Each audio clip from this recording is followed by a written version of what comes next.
하나님 말씀은 사무엘하 5장 6절로 12절 말씀입니다. 왕과 그의 부하들이 예루살렘으로 가서 그 땅 주민 여부스 사람을 치려하매 그 사람들이 다윗에게 이르되 내가 결코 이리로 들어오지 못하리라. 맹인과 다리 저는 자라도 너를 물리치리라 하니 그들 생각에는 다윗이 이리로 들어오지 못하리라 함이나 다윗이 시온 산성을 빼앗았으니 이는 다윗성이더라. 그 날에 다윗이 이르기를 누구든지 여부스 사람을 치거든 물 깃는 데로 올라가서 다윗의 마음에 미워하는 다리 저는 사람과 맹인을 치라 하였으므로 속담이 되어 이르기를 맹인과 다리 저는 사람은 집에 들어오지 못하리라 하더라.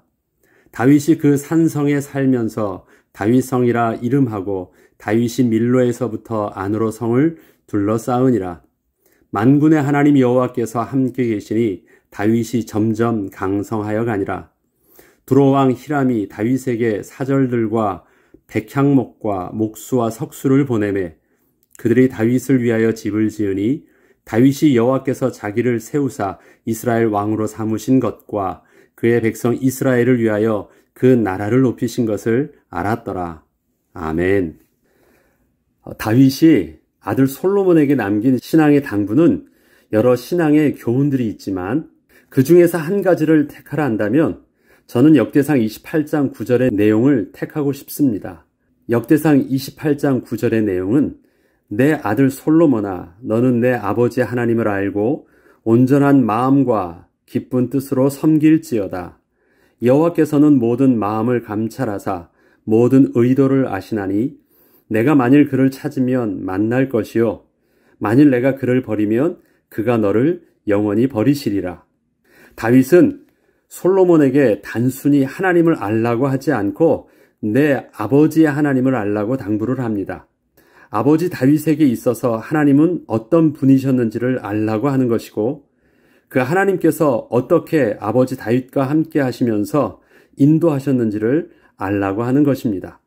솔로몬이 아버지 다윗의 하나님을 알려면 우선 자신의 아버지의 삶 속에서 하나님이 어떻게 함께 하셨는지를 보아야 합니다. 또한 아버지 다윗이 하나님을 통하여 평생의 삶의 태도가 어떠했는지를 보면서도 알 수 있을 것입니다. 다윗이 아들 솔로몬에게 이와 같이 신앙의 당부를 하는 것을 보면 자신이 하나님 앞에서의 평생의 삶의 태도와 자세가 어떠했는지를 짐작해 합니다.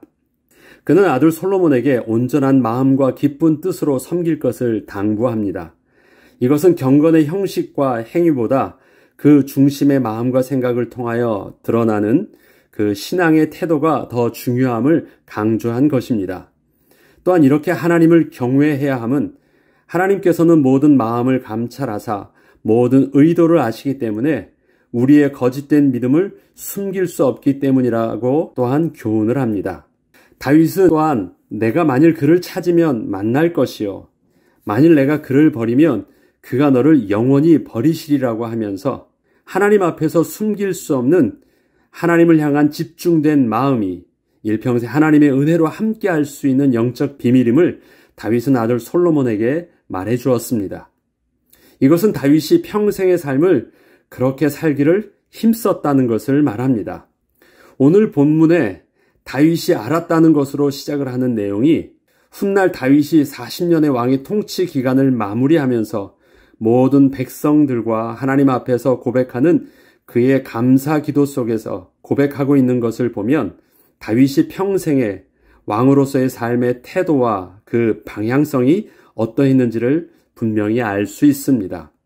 역대상 29장 11절로 12절 말씀을 보면 여호와여 위대하심과 권능과 영광과 승리와 위엄이 다 주께 속하였사오니 천지에 있는 것이 다 주의 것이로소이다.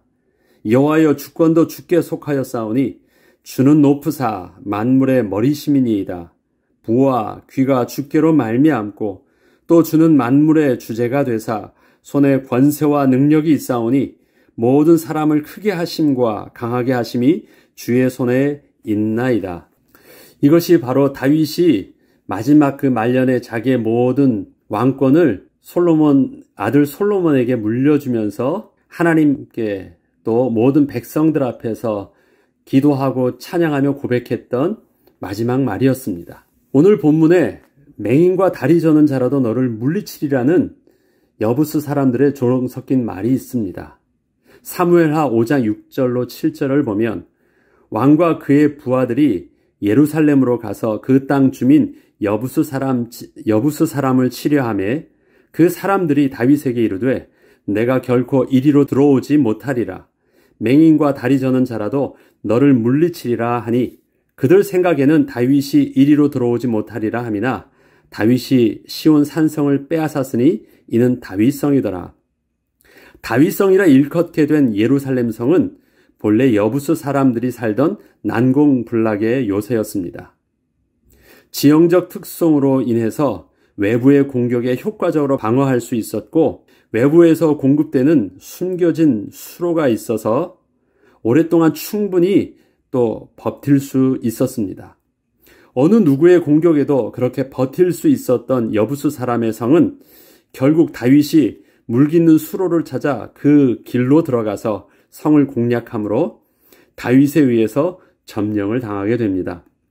저들은 성을 공격하려는 다윗에게 자신들의 성에 대한 자신감을 맹인과 다리 저는 사람들이라도 충분히 너희의 공격에 방어할 수 있다고 다윗을 조롱하면서 어디 한번 들어와 보라고 말을 합니다. 여부스 사람의 조롱 섞인 말은 지난날 이스라엘 백성들 앞에 나와 여호와 이름을 망령되이 일컬었던 블레셋 장수 골리앗의 말을 다윗에게 기억하게 하였습니다. 골리앗은 막대기를 들고 다가오는 다윗을 보면서 내가 전쟁의 개를 잡으러 오는 것이냐고 비웃었고 또한 여부스 사람들은 다윗에게 너희의 공격은 사람으로서는 아무 능력도 발휘할 수 없는 맹인과 다리 저는 자라도 충분히 이길 수 있다고 말을 하면서 다윗의 군대를 또 하나님의 군대를 모욕하였습니다.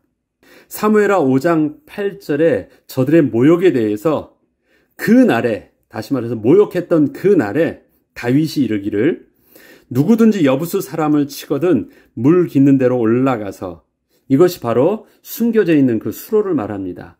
그 수로를 따라 들어가서 다윗의 마음에 미워하는 다리 저는 사람과 맹인 저들은 자기들을 우리가 다리 저는 사람과 맹인이라 할지라도 너희는 막을 수 있다고 했기 때문에 여기서 있는 다리 저는 사람과 맹인은 실질적인 그 핸디캡이 있는 사람을 말하는 것이 아니라 여부스 사람을 말하는 것입니다.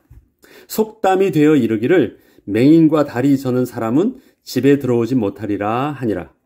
다윗의 마음에 미워하는 다리 저는 사람과 맹인을 치라는 말은 다윗이 핸디캡이 있는 사람들을 사람 취급하지 않고 다 죽이게 했다는 것을 말하려는 것이 아닙니다. 이것은 우리가 설령 다리 저는 사람과 맹인이라 할지라도 너희 정도는 충분히 이길 수 있다고 말하며 다윗과 하나님의 군대를 모욕한 그 여부스 사람들을 다 멸하겠고 하나님의 성에 발도 들이지 못하게 할 것이라고 말한 것이었습니다. 사실 저들의 이러한 자신감은 그저 허풍만은 아니었습니다. 그동안 한 번도 이 성을 뚫고 들어왔던 민족이 없었기 때문이었습니다.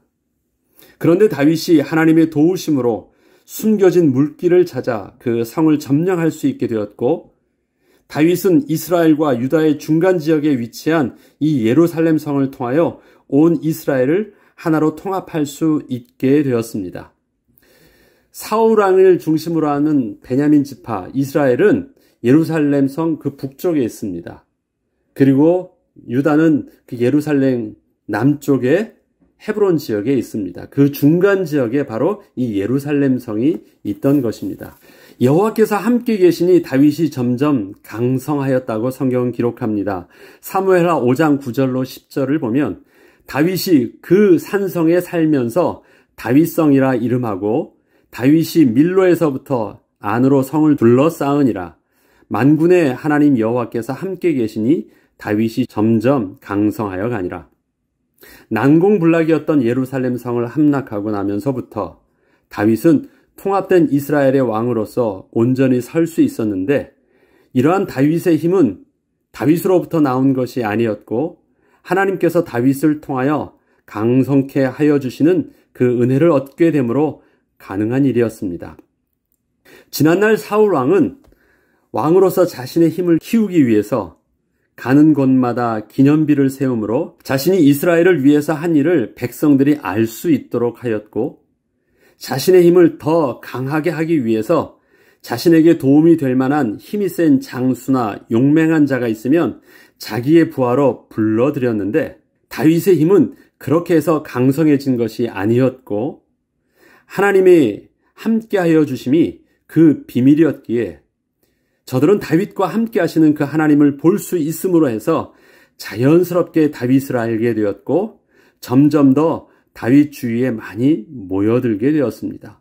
억지로 다윗이 자기를 알게 하려고 하지 않았어도, 억지로 다윗이 자기 주위의 사람들을 끌어들이려고 하지 않았어도 다윗과 함께 하신 하나님, 다윗이 섬기는 그 하나님을 사람들은 다윗을 보면서 알 수 있었고, 사람들은 그러한 다윗과 함께 하기를 기뻐했고, 그러한 다윗을 신뢰함으로 다윗의 부하로 섬기는 자가 되므로 다윗이 점점 더 강성해졌다라는 것입니다.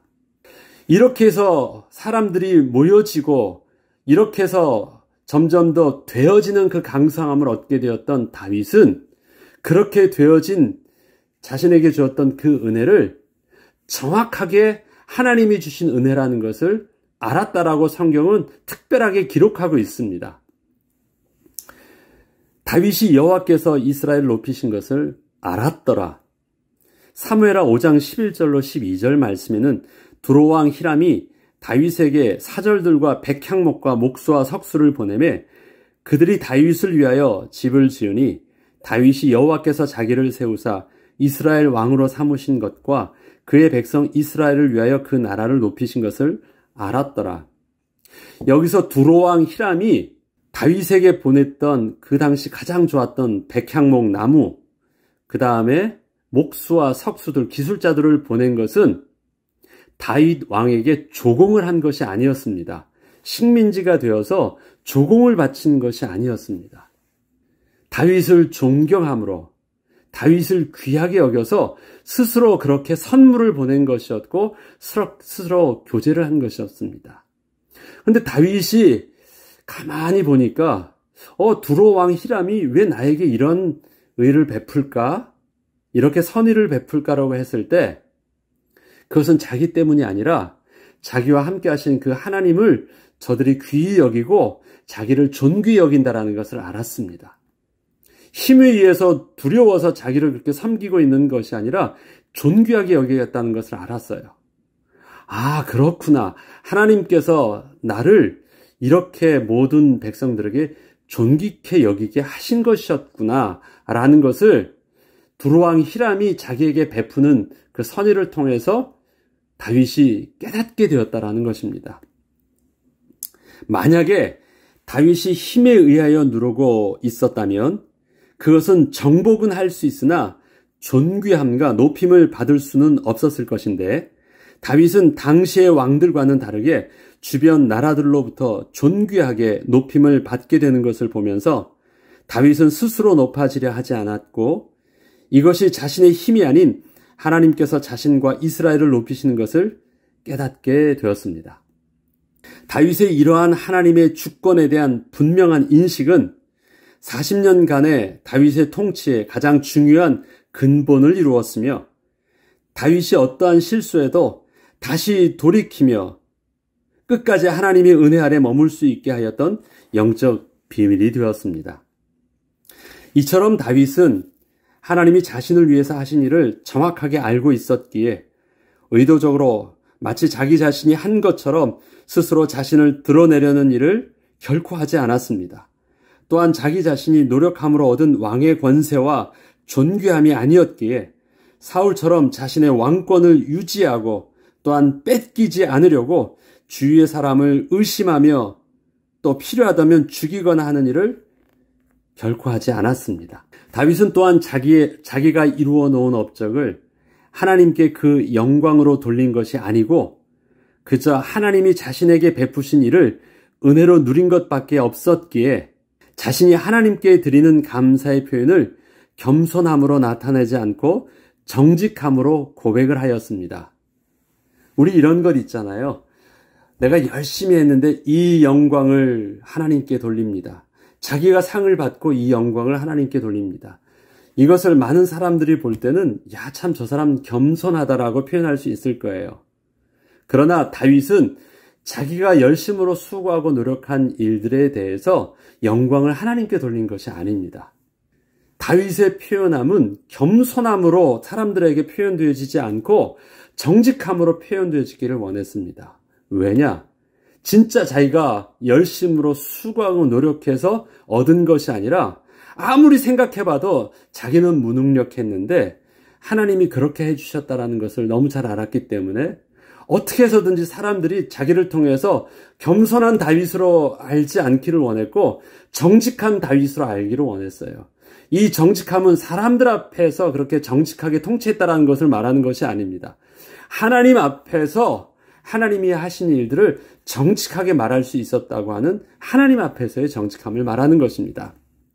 이것을 백성들에게 감사의 기도와 또 고백을 하고 나서 독백으로 하나님께 하는 말이 나옵니다. 그것이 역대상 29장 17절인데 지금 이 고백하는 이 말은 모든 사람들 앞에 하는 말이 아니라 모든 사람들 앞에 감사의 고백을 하고 하나님과 자신과의 그 독백으로 하는 말이에요. 이렇게 말을 합니다.